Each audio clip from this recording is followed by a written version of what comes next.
All right, moving on to lesson 2. So for this lesson, we're going to take a look at the power law. We've learned how to find the derivative of function f by finding the limit f prime at a is equal to the limit as h approaches 0 of f of a plus h minus f of a all divided by h.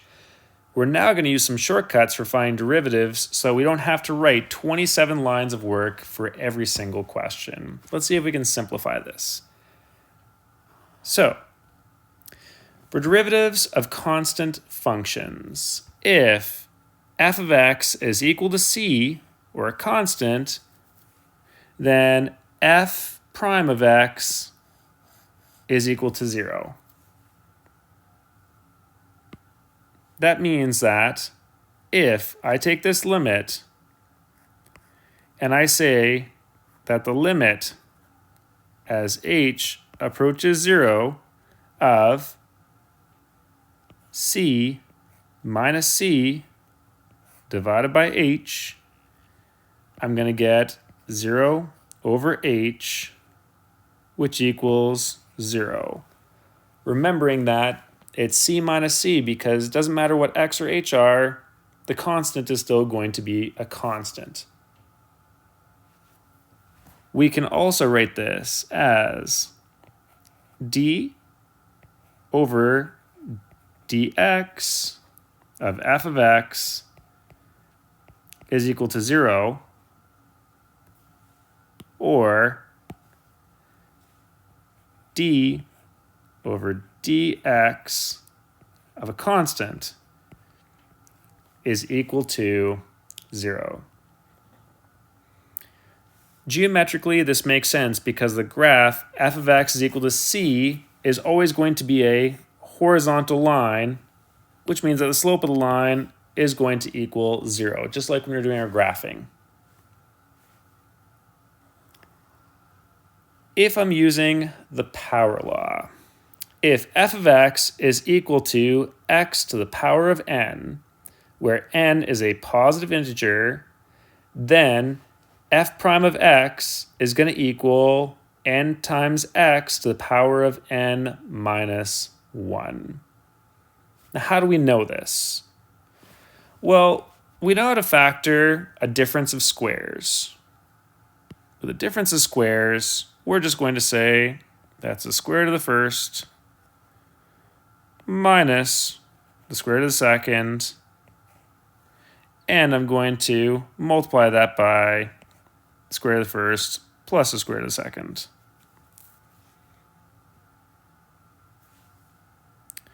When I factor a difference of cubes, I'm going to take away the cube root of the first minus the cube root of the second.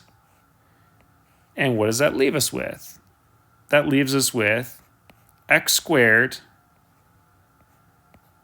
plus xa, or ax, plus a squared. When I do x to the 4 minus a to the 4, I take the fourth root, x minus a, and then I'm going to be left with x cubed, x squared a, xa squared,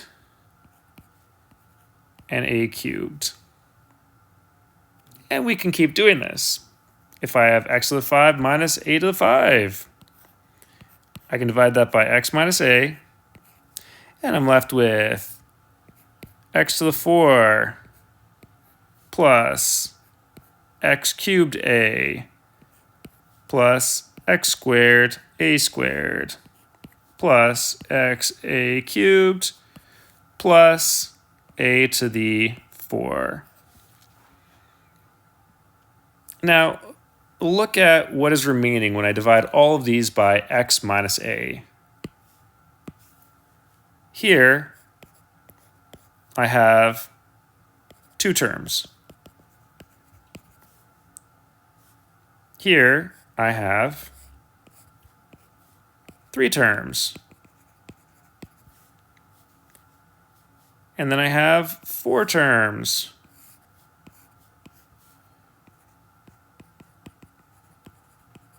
And finally, I have 5 terms.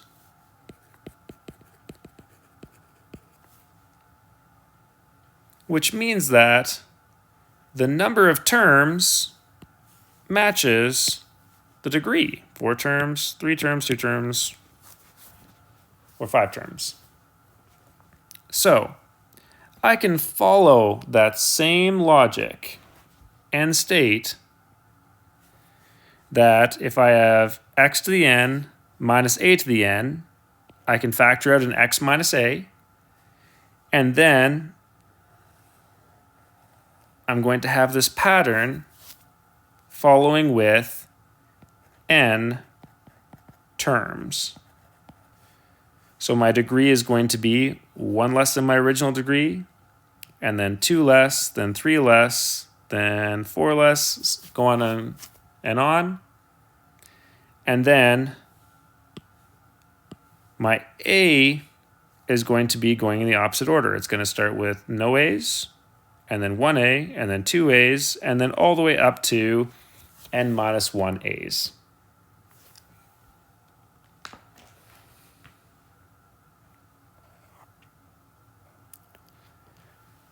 So if I say that f prime at x is equal to the limit as x approaches a of f of x minus f of a over x minus a, and I have x prime at x is equal to the limit as x approaches a of x to the power of n minus a to the power of n divided by x minus a, then all we're doing is we're factoring out that x minus a. So I'm going to say that f prime at x is equal to the limit as x approaches a of, we just did the factoring, what's it look like?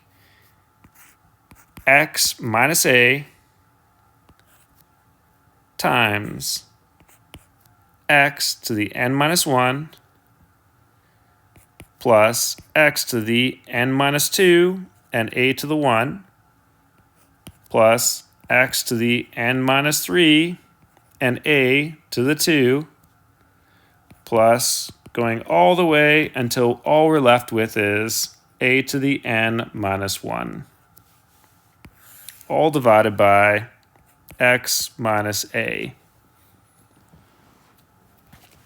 Now, because we factored out that x minus a, we can now remove it as a common factor in the top and the bottom. What does that mean?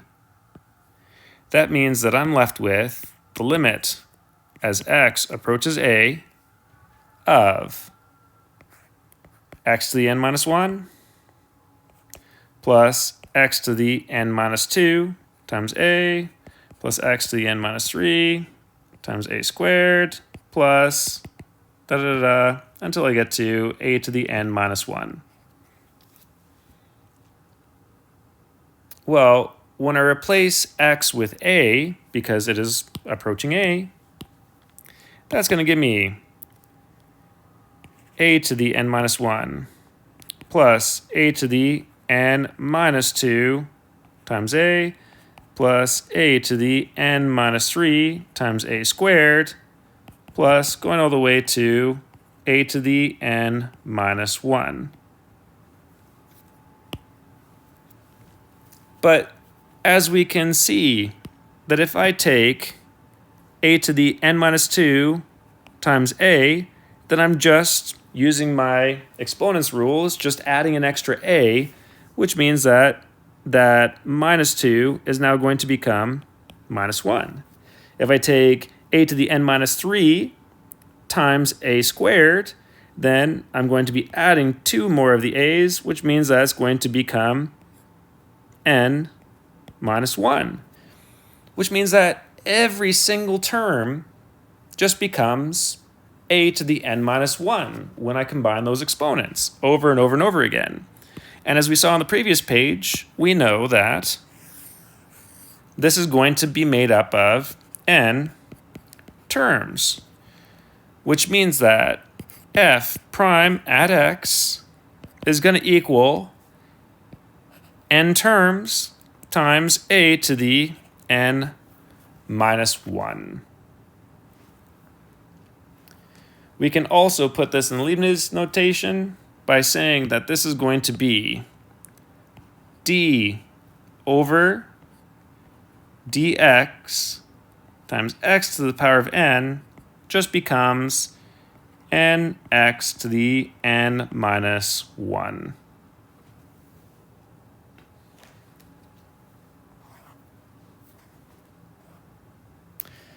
The above proof was for any positive integer of n. However, the power rule is actually true for any real number n. So, if it says determine each of the following derivatives, if I take the derivative of x squared, then that's just going to become the n value becomes my coefficient, and then I have x to the n value minus 1, which is just going to be 2x to the 1, or 2x. If I take the derivative of x cubed, then I'm going to say that that's just going to have a n value of 3, becomes my coefficient, or my exponent becomes my coefficient, and that's to the power of 3 minus 1, or 3x squared. If I go to example C, then this is just going to become 4x cubed, following the same pattern. But I could use bigger and bigger combinations, and it still works. Determine the derivatives of the following functions. Well, if I'm doing the derivative, I'm going to call it f prime at x, and that's just going to equal 7x to the 6. I can have, if f of x is equal to x to the 1,000, then f prime at x is simply going to be 1,000 x to the 999s. If I say that y is equal to t to the 9, then dy over dt is going to be equal to 9t to the 8.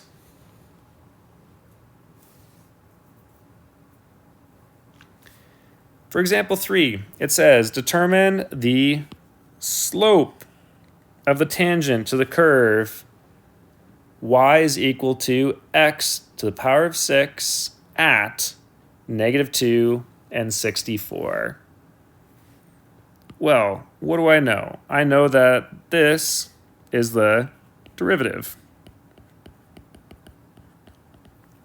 And using our derivatives, we can say that dy over dx is going to equal, using the same power rule, 6x to the power of 5. That means that my slope is equal to 6x to the 5